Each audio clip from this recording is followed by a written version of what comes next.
The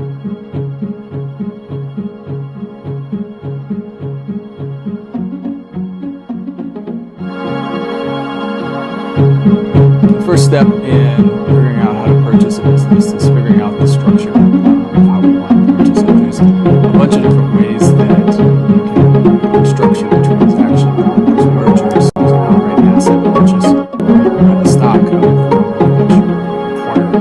I will talk with my clients about what their goals are, what risks are out there to determine the proper structure of purchasing that business.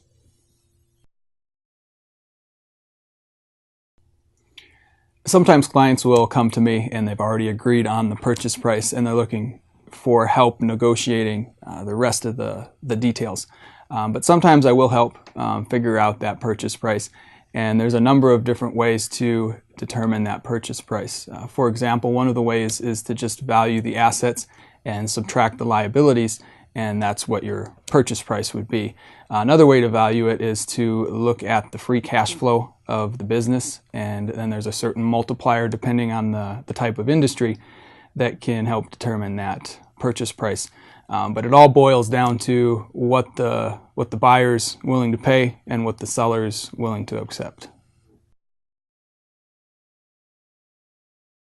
So when we meet with clients to talk about their transactions for either buying or selling their business, they a lot of times just have the purchase price decided or negotiated, and they have a lot of questions and don't exactly know what to look for or what to even ask about. So when those sorts of clients come in, we do act in a consulting role with them and talk to them about their different options, the different drawbacks, different advantages of the ways to structure the transaction. And a lot of times we're actively involved in the negotiation and sale of that business. So there are a number of adjustments to the purchase price that can be negotiated into the particular purchase agreement. And sometimes these adjustments can be fairly substantial. For example, inventory is significant. Inventory can decrease quite a bit from the date the purchase agreement is signed until the date of closing. Another issue that comes up is the rent that's being paid. A lot of times rent is prepaid for a particular month or for a particular year, and so those payments will need to be prorated to the day of closing to adjust the purchase price to what's fair or what's been negotiated between the parties.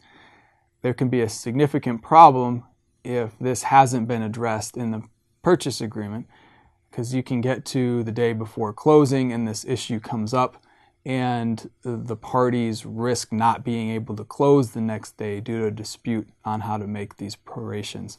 Therefore, it's really important to get these provisions negotiated into the original purchase agreement so you don't jeopardize closing.